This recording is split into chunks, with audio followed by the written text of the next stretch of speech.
হবেই, মানুষের তো বিচার হবে হবেই, পশু প্রাণীরও বিচার হবে। আপনি সাবধান থাকুন। মানুষের তো বিচার হবে হবেই, পশু প্রাণীরও বিচার হবে।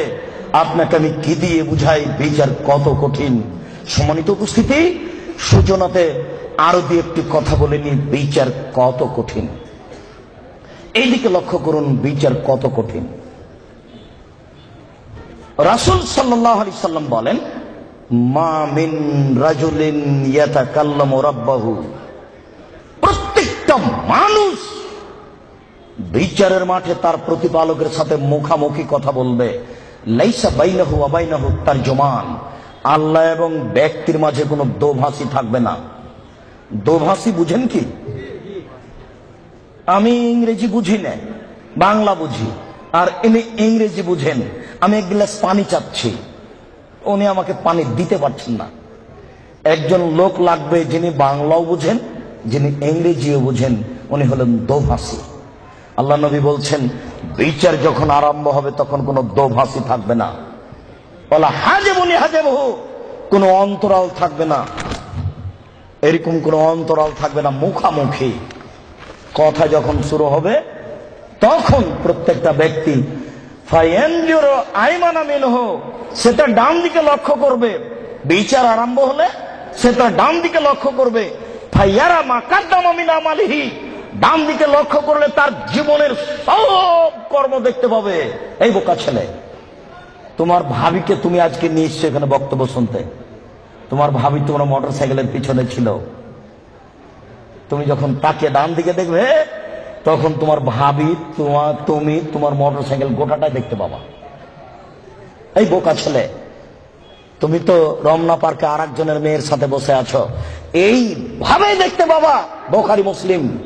বিচার যেদিন হবে সেদিন তুমি বুঝতে পারবা বিচার কত কঠিন। আমি অনুবাদক, তিনি বলছেন ফায়ারা মা আসআমা মিনহু, ফায়ানজুরু মা আসআমা মিনহু, ফায়ারা মা কাদ্দামা মিন আমালিহি। ডান দিকে দেখবে তার সব কর্ম, তারপর বাম দিকে লক্ষ্য করবে। বাম দিকে দেখবে যা দেখলো ডানে, বামে দেখবে যা দেখলো ডানে, বামে দেখবে যা দেখলো ডানে। এরপরে ফায়ানজুরু তিলকা ওয়াজহি, সামনের দিকে লক্ষ্য করবে। ফায়ারান নার, সামনে দেখবে জাহান্নাম। মুখের উপরে আল্লাহ, ডানে হলো কর্ম, বামে হলো কর্ম। সামনে আল্লাহ, জাহান্নাম। ডানে কর্ম, বামে কর্ম, সামনে আল্লাহ, সামনে জাহান্নাম। এবার বিচার আরম্ভ হচ্ছে। একটু লা ইয়াজুলু কাদামা বানি আদম হাত্তা ইসালান খামস, পাঁচটা জিনিস জিজ্ঞাসা করার পূর্ব পর্যন্ত আদম সন্তানের কারো পা নড়াচড়া করবে না। পাঁচটা জিনিস আগে জিজ্ঞাসা হবে, তারপরে এই ছেলে বিচার আরম্ভ হচ্ছে। এভাবেই হবে। আমি অনুবাদক, তুমি আজকে একটু সূচনা জেনে নাও বিচার কিভাবে হবে। বিচারের সূচনাতে তো আল্লাহ নিজের পরিচয় দিবেন। এরপরে বিচার শুরু হতে ডান দিকে বাম দিকে লক্ষ্য করবে, সে তার সব কর্ম দেখতে পাবে।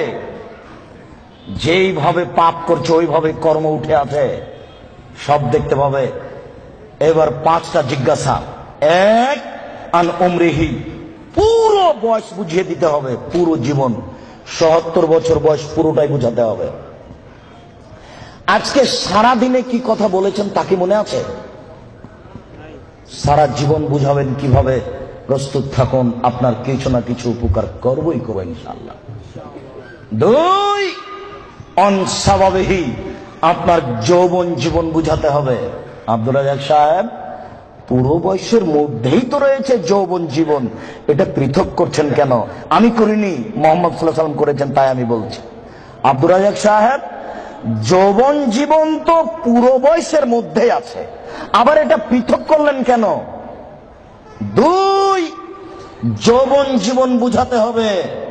আব্দুর রাজ্জাক সাহেব, যৌবন জীবন তো পুরো বয়সের মধ্যেই আছে, এটাকে পৃথক করছেন কেন? আমি করিনি। কে করেছেন? মুহাম্মদ সাল্লাল্লাহু আলাইহি সাল্লাম করেছেন। এই ছেলে, যৌবন জীবন যে কত বিষাক্ত তোমাকে আমি কি দিয়ে বুঝাবো?